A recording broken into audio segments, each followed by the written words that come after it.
distinguished honorable colleagues, I want to thank Mr. Speaker for this opportunity to lend my voice to this very important bill, the Student Loan Scheme. Is one that has come with a lot of excitement. And I join my voice to other colleagues who have spoken in support of this bill. I want to also commend this House and the President Asiwaju Bola Ahmed Tinubu for thinking through and to see the reason for this timely bill.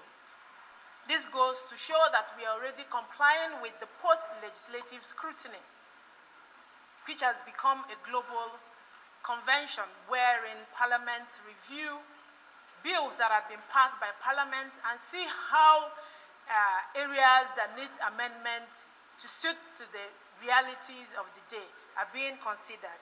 This is one of those, and I commend this House for being proactive and collaborating with the executive to ensure that the gains of democracy is churned out to the people.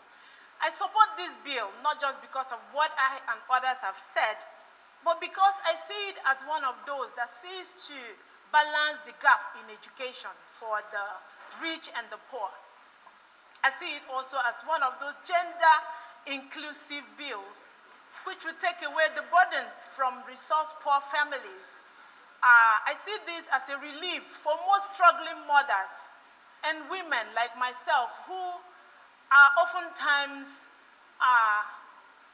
hit with the realities of insufficient funds to train their children.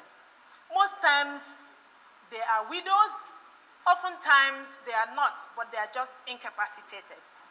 And then in a country where you choose between sponsoring the male and the female, and where the female gender is discriminated upon, not because it is wished, but because there is no funding, and the choice comes, let the man go to school.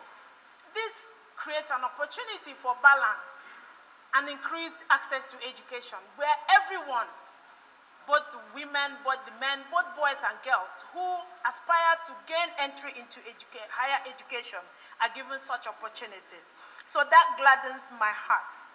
This bill also will see that youth who are teemingly on the streets looking for ways of funding for their education will be removed from the streets.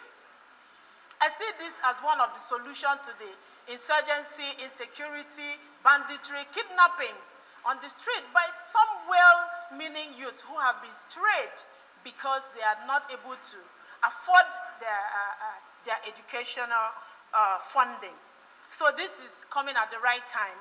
And I want to also encourage the House to expeditiously dispatch this bill with the speed of light, whilst also commending or trying to appeal to stakeholders where the funding will come from. I am aware that a bit of the take-off fund initially proposed came from TED Fund. And I want to commend the management of that agency and the FIRS for lending support to give hope that we could scratch up funds to get this running up. And this is also a clarion call to tax-paying companies to be more patriotic and not evade taxes, because the Committee on TED Fund and other services would be working with other relevant committees to ensure that we bring everybody to contribute their quota, because if we have enough money, we can take more youth from the streets, and we can provide more infrastructure for our tertiary institutions to accommodate them. Overall, thank you, distinguished honorable colleagues, for giving me your time and attention. Thank you, Mr. Speaker, for your thoughtfulness. Thank you. Those in support that this bill be read the second time, say aye. Those against, say nay. The ayes have it.